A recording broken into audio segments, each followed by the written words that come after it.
A strong hold over current affairs is crucial for aspirants to succeed in the UPSC Civil Services examination. Administer your preparation with updated and relevant news with the monthly Current Affairs Revision Program.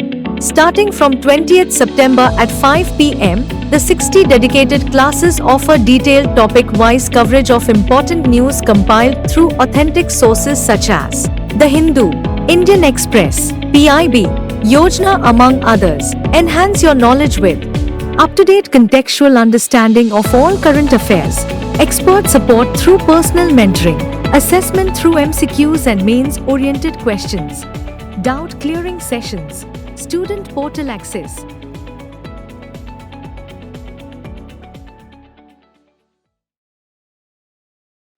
Hello and welcome to this edition of News Today. Without delay, let's have a look at the headlines first.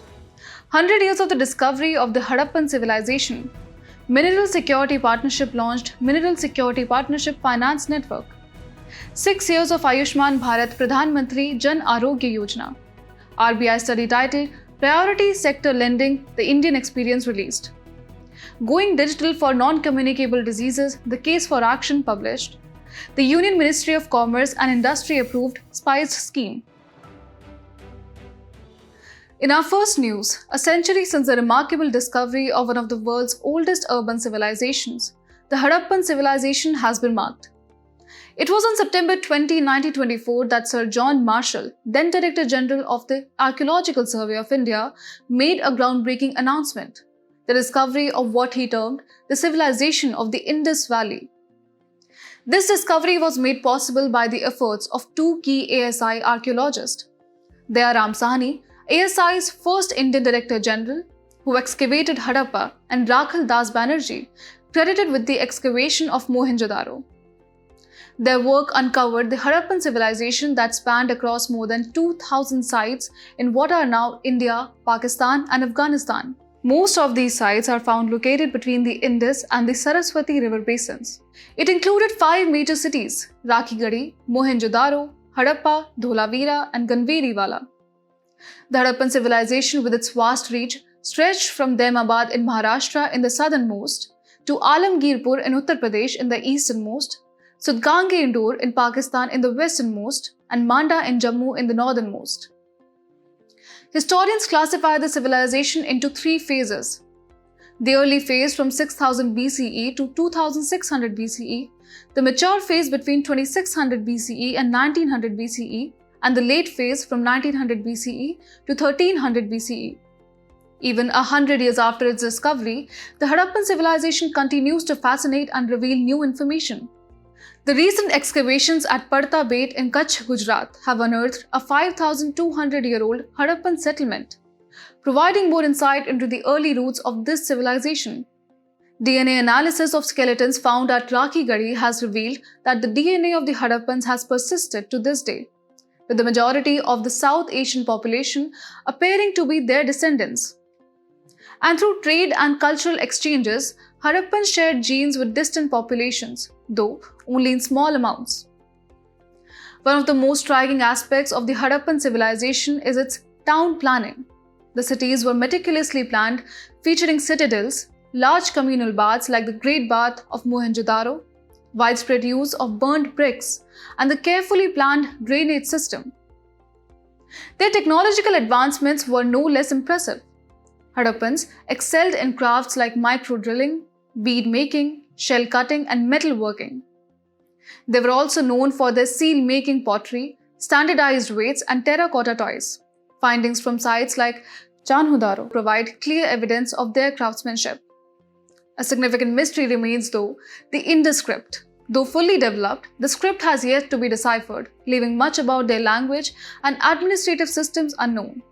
Trade was the lifeblood of Harappan society. The port city of Lothal served as a major hub for commerce, linking the Indus Valley with distant regions like Afghanistan, Iran, and the Tigris-Euphrates basin.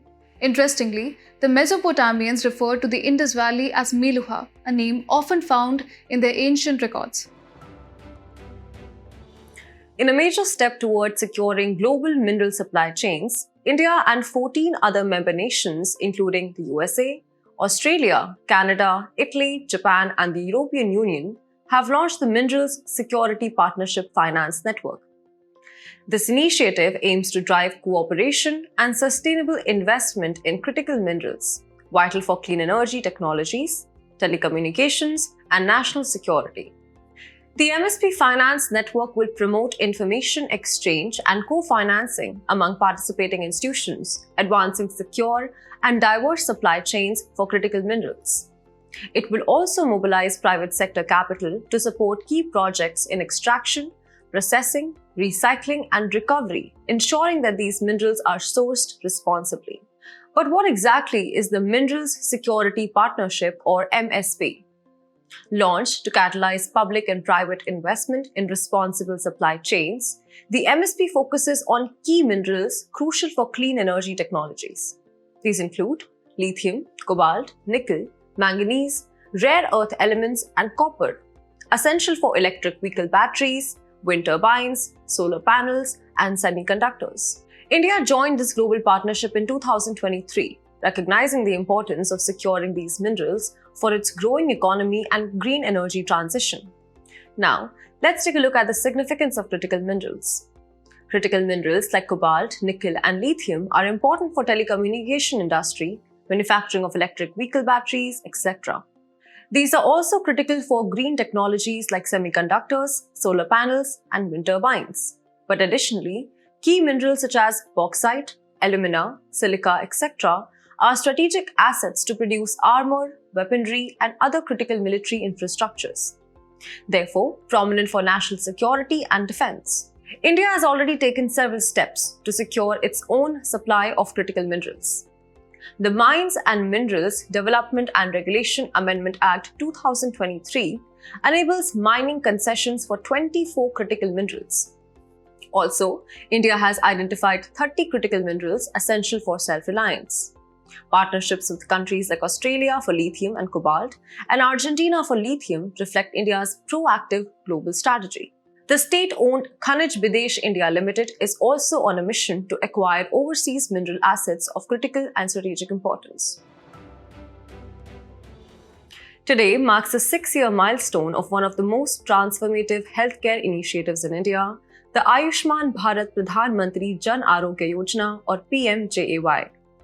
Launched in 2018 as part of the broader Ayushman Bharat scheme, this initiative aims to achieve universal health coverage, as recommended by the National Health Policy 2017. Let's take a closer look at its journey and achievements.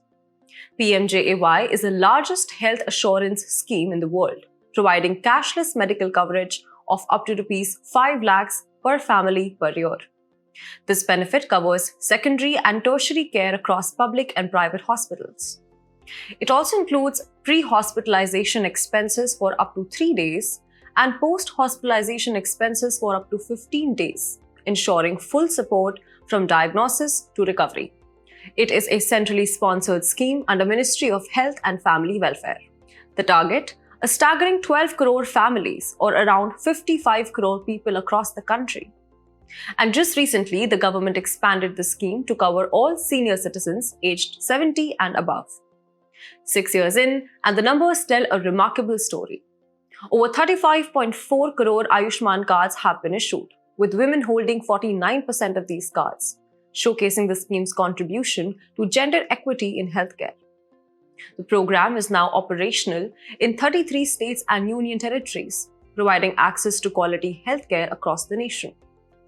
With a network of over 30,529 empaneled hospitals, including both public and private facilities, Ayushman Bharat PMJAY has brought healthcare closer to millions. Of these, 17,063 are public hospitals and 13,466 are private, offering a vast range of treatment options for the beneficiaries. The Reserve Bank of India has just released a comprehensive study titled Priority Sector Lending: The Indian Experience, providing valuable insights into a crucial component of our banking system, Priority Sector Lending, or PSL. PSL was formalized back in 1972 with one primary aim: to facilitate the flow of credit to sectors that are credit-worthy but have traditionally struggled to access loans from formal financial institutions. Now, let's dive into the key findings of the study. One of the most notable highlights is the improvement in asset quality. The study points out that PSL is highly responsive to the quality of assets, meaning that as PSL grows, it positively impacts the overall asset quality of banks. Another significant finding is the development of niche lending within specific PSL segments. The introduction of priority sector lending certificates has allowed banks to specialize in particular areas of priority sector lending. This has also led to a notable increase in the overall share of PSL in total bank credit. And when it comes to achieving PSL targets, the study brings encouraging news. Lending to priority sectors has consistently exceeded the mandated 40% across various periods and bank categories. Public sector banks in particular have shown remarkable success, often meeting the 18% agricultural lending target. But what exactly is PSL and why is it so essential? The objective of PSL is simple yet impactful: to ensure that vulnerable sections of society and underdeveloped regions get access to much needed credit. Banks are required to allocate a portion of their adjusted net bank credit or their credit equivalent of off-balance sheet exposure, whichever is higher, toward PSL. The mandated targets differ based on the type of bank. For scheduled commercial banks and foreign banks with 20 or more branches, the PSL target is 40%. Regional rural banks and small finance banks have a higher target of 75%. Interestingly, urban cooperative banks are currently required to allocate 65% to PSL for financial year 2024-25, but this will increase to 75% by the following fiscal year. Now, let's take a look at the categories that fall under priority sector lending. These include agriculture, micro, small and medium enterprises, export credit, education, housing, social infrastructure, and renewable energy, among others. Each of these sectors play a vital role in driving economic growth and ensuring that the benefits of credit are extended to all corners of the country, especially to those who need it the most. A groundbreaking report titled "Going Digital for Non-Communicable Diseases: The Case for Action" has been released by the World Health Organization in collaboration with the International Telecommunication Union. It serves as a blueprint for action, complementing the WHO Global Initiative on Digital Health and Global Strategy on Digital Health 2020-25. Let's discuss the key findings of the report. Non-communicable diseases such as cardiovascular diseases, cancer, diabetes, and chronic respiratory diseases are responsible for over 74% of global deaths annually. These diseases strain social security systems, hinder progress towards sustainable development goals, and result in significant productivity losses worldwide. The report highlights the potential of digital health interventions or DHIs, which include mobile apps, virtual reality, telehealth, wearables, and AI-powered tools. These technologies offer transformative benefits from telemedicine and mobile messaging to chatbots and online counseling. By investing an additional $0.24 per patient per year in such interventions, the report suggests that over the next decade, we could save 2 million lives from NCDs, avert 7 million hospitalizations, and unlock $199 billion in economic benefits. That's a staggering return of $19 for every $1 invested. To achieve this, the report calls on governments to invest $1.6 per patient over the next 10 years on average. India too has embraced DHIs. The Ayushman Bharat digital mission is building a national digital health ecosystem, while eSanjeevani has emerged as the world's largest telemedicine platform, connecting patients to healthcare providers in remote areas. Additionally, e-hospital system streamlines hospital workflows, and e-Rakt Kosh provides centralized blood bank management. The Union Ministry of Commerce and Industry has just given its approval for a new initiative that promises to boost India's spice industry, the Spiced Scheme. Officially titled Sustainability in Spice Sector through Progressive, Innovative and Collaborative Interventions for Export Development. The scheme is led by the Spices Board of India and is set to bring transformative changes to the sector. So what exactly is the aim of the Spiced Scheme? It has been designed to expand the area under cardamom cultivation, increase productivity for both small and large cardamom, and promote exports. The scheme also focuses on capacity building and skill development for stakeholders, ensuring that everyone involved in the industry benefits from these innovative changes. Now, let's explore some of the key components of the scheme. First, it aims to improve productivity and post-harvest quality upgradation, market expansion efforts, trade promotion, technology interventions, research and capacity building, and skill development. This ambitious scheme is set to be implemented during the remaining term of the 15th Finance Commission, covering the financial years from 2023-24 to 2025-26. Now let's shift our focus to cardamom, one of the major spices targeted by this scheme. Cardamom, as many know, is commercially cultivated for its dry fruits known as capsules. But did you know there are two types of cardamom? Let's break it down. Small cardamom, indigenous to the evergreen forests of the Western Ghats in South India, is mainly produced in Kerala, Karnataka and Tamil Nadu. It thrives in thick, shady areas with loamy, acidic soil. The ideal elevation for its cultivation ranges between 600 to 1500 meters, and it requires adequate drainage to flourish. On the other hand, large cardamom is cultivated in the sub-Himalayan regions of northeastern India, Nepal and Bhutan. Large cardamom grows best with average annual precipitation of 3000 to 3500 mm spread over about 200 days, and temperatures ranging between 6 to 30 degrees Celsius. Now, let's talk about the organization behind this new initiative, the Spices Board of India. Constituted in 1987 under the Spices Board Act of 1986, this autonomous body is responsible for the export promotion of 52 scheduled spices and plays a key role in the development of both small and large cardamom. Headquartered in Cochin, Kerala, the board operates under the Union Ministry of Commerce and Industry. In conclusion, the spice scheme represents a significant step forward for the Indian spice sector. In today's Place in News, we will discuss Thailand with its capital Bangkok. Thailand became the first Southeast Asian country to legalize same-sex marriage. Let's begin with discussing its political features. It is located in the center of mainland Southeast Asia and is a founding member of ASEAN.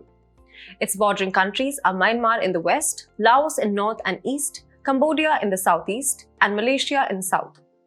And bordering water bodies include Gulf of Thailand and Andaman Sea. In terms of its geographical features, its highest peak is Doi Inthanon, and major rivers are Chao Phraya and Mekong. Additionally, Kra Isthmus connects Malay Peninsula with Asian mainland. It is also the world's largest producer of natural rubber. As we wrap up today's bulletin, let's have a look at some quick updates. The Supreme Court mandates states, union territories to implement guidelines on school safety and security. The National Commission for Protection of Child Rights is tasked with overseeing the implementation. The guidelines on school safety and security were prepared by the Ministry of Human Resource Development in consultation with the NCPCR. The habitat rights are formally provided to Mankiriya of Odisha under the Scheduled Tribes and Other Traditional Forest Dwellers, Recognition of Forest Rights Act 2006. Mankiriya tribes are one of the 75 particularly vulnerable tribes. The Minister of External Affairs meets foreign ministers of G4 nations in New York. The group reaffirmed its commitment to urgent reform of the United Nations Security Council through text-based negotiations. G4 nation includes Brazil, Germany, India, and Japan. The President of India attended the opening ceremony of the 16th Asian Organization of Supreme Audit Institutions Assembly, organized by Comptroller and Auditor General of India in New Delhi. It is one of the regional groups of the International Organization of Supreme Audit Institutions. Recently, the 5th edition of Goa Maritime Symposium 2024 was hosted by the Indian Navy. Its theme is Common Maritime Security Challenges in the IOR, progressing lines of effort to mitigate dynamic threats such as IUU fishing and other illegal maritime activities. According to Nepal Trade Statistics, India continues to be Nepal's largest trading partner. Nepal's trade deficit with India stood at INR 149.17 billion till mid-September 2024-25. India AI Independent Business Division is inviting nominations of BTech and MTech students for India AI Fellowship. It is a fellowship for full-time PhD scholars researching in the areas of artificial intelligence in top 50 NIRF-ranked research institutions. Ministry of Information and Broadcasting, in collaboration with Media and Entertainment Association of India, has launched the Waves Anime and Manga Contest. The contest is part of the Create in India challenge, aiming to nurture local talent and tap into the growing interest in Japanese manga and anime among Indian audiences.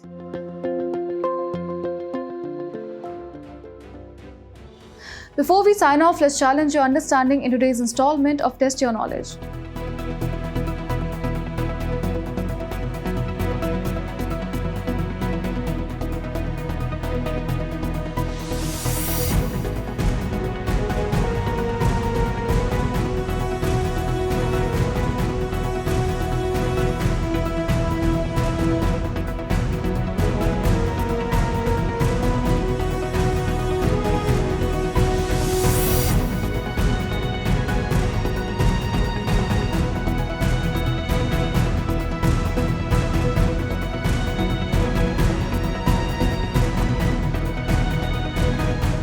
Thank you for joining us. We hope you found this episode of News Today engaging. For the solution to the quiz and to access the PDF version of News Today, remember to visit the provided links in the description below.